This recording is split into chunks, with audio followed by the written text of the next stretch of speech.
Hello friends, તમારું સ્વાગત છે મારી ચેનલમાં। આજે આપણે બનાવીશું રેસ્ટોરન્ટ કે હોટેલનું મંચુરિયન ભૂલાવી દે તેવું વેજ ગ્રેવી મંચુરિયન બનાવીશું। તો આ વિડીયોમાં મેં મંચુરિયન બનાવવાની એકદમ પરફેક્ટ રીત બતાવી છે। તમે એકવાર આ રીતે મંચુરિયન ઘરે બનાવશો તો બહારનું મંચુરિયન ખાવાનું પણ ભૂલી જશો, એટલું ટેસ્ટી બનશે। અને આપણે ઘરે બનાવીશું તો હેલ્ધી પણ બનાવીશું। તો ચાલો બનાવીએ। રેસીપી સારી લાગે તો વિડીયોને લાઇક કરજો, તમારા ફેમિલી અને ફ્રેન્ડ્સમાં શેર કરજો। અને જો તમને મારી રેસીપીઓ સારી લાગતી હોય અને ચેનલને સબસ્ક્રાઇબ ના કરી હોય તો સબસ્ક્રાઇબ કરીને બેલ આઇકનને પ્રેસ કરજો, એટલે નવી નવી રેસીપીના નોટિફિકેશન આવશે। તો ચાલો બનાવીએ। તો હવે સૌથી પહેલાં તો આપણે મંચુરિયન બોલ્સ માટેનું મિશ્રણ તૈયાર કરીશું। તો તેના માટે અહીંયા મેં 3 કપ જેટલી ઝીણી એકદમ ચોપ કરેલી કોબીજ લઈ લીધી છે। તો આટલા માપમાંથી તમે 4 લોકોને સર્વ કરી શકો એટલું તમારું મંચુરિયન બનીને તૈયાર થશે। તો બધી જ આપણે કોબીજને આ રીતે એક મોટા વાસણમાં ટ્રાન્સફર કરીશું। અને હવે તેમાં 1 કપ જેટલું અહીંયા મેં એકદમ ઝીણું ચોપ કરેલું કેપ્સિકમ લઈ લીધું છે, તો તે પણ ઉમેરીશું। અને આપણે 2 ટેબલ સ્પૂન જેટલું ગ્રેવી બનાવવા માટે રાખીશું। તો કોબીજને પણ મેં થોડીક અલગ કરીને રાખી દીધી છે। તો આ રીતે 2 ટેબલ સ્પૂન જેટલું રાખીશું। 1 કપ જેટલું ઝીણું ચોપ કરેલું ગાજર ઉમેરીશું। તો ગાજરના લીધે આપણા મંચુરિયન બોલ્સમાં એકદમ સારો એવો ટેસ્ટ આવશે। અને 2 ટેબલ સ્પૂન જેટલું આપણે ગ્રેવી માટે રાખીશું। તો બધા વેજીટેબલ્સમાંથી આપણે થોડું થોડું ગ્રેવી માટે બચાવીશું। તમને વધારે કે ઓછું ગ્રેવીમાં જે રીતનું ઉમેરવું હોય તમારે એ રીતે રાખવાનું।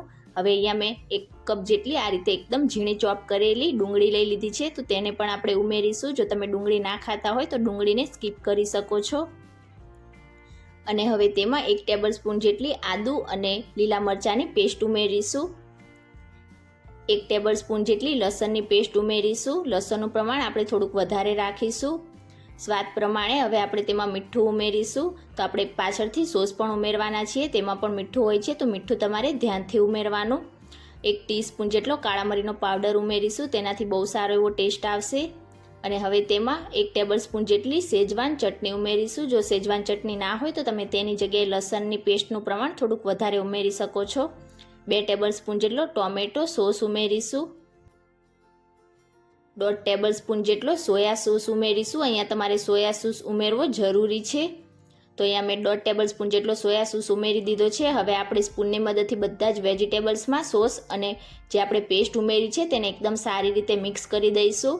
અને આ રીતે બધા જ વેજીટેબલ્સમાં સોસ મિક્સ થઈ જાય એટલે હવે તેમાં 4 ટેબલ સ્પૂન જેટલો કોર્નફ્લોર એટલે કે મકાઈનો લોટ ઉમેરીશું।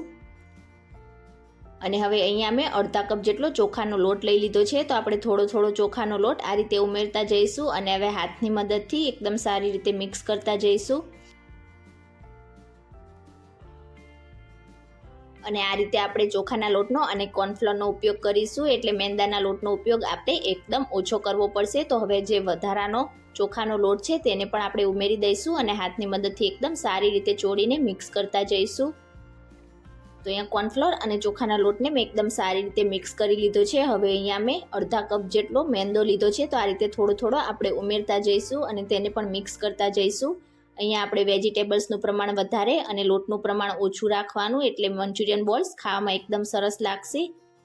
તો આ રીતે તમને જરૂર લાગે એટલો મેંદો કે પછી ચોખાનો લોટ ઉમેરીને એકદમ સરસ રીતનું તમારું મિશ્રણ બાઇન્ડ થાય એ રીતનું તમારે લોટ ઉમેરીને મિક્સ કરી લેવાનું।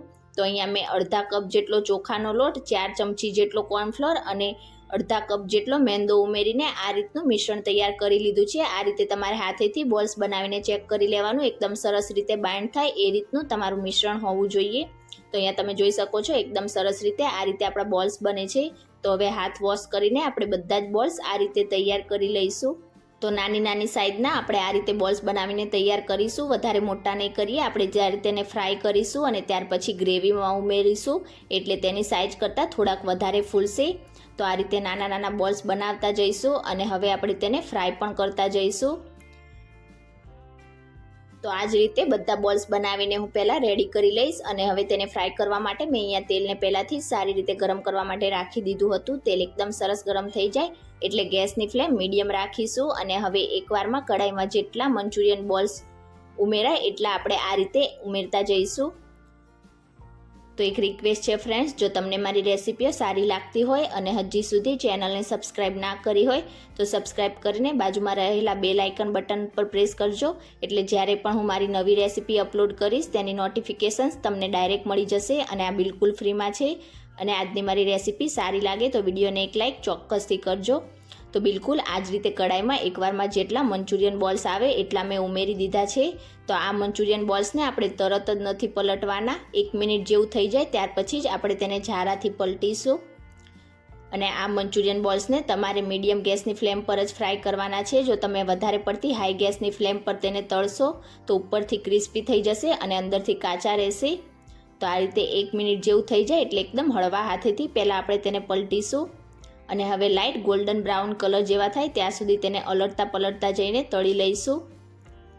તો અહીંયા થોડીક જ વારમાં તમે જોઈ શકો છો આપણા મંચુરિયન બોલ્સ ઉપર એકદમ સરસ રીતે લાઇટ ગોલ્ડન બ્રાઉન કલર આવી ગયો છે. તો હવે તેને પ્લેટમાં નીકાળી લઈશું અને બિલકુલ આ જ રીતે આપણે બધા જ મંચુરિયન બોલ્સને તળીને તૈયાર કરી લઈશું. તો અહીંયા તમે જોઈ શકો છો એકદમ પરફેક્ટ આપણા મંચુરિયન બોલ્સ બનીને તૈયાર થયા છે.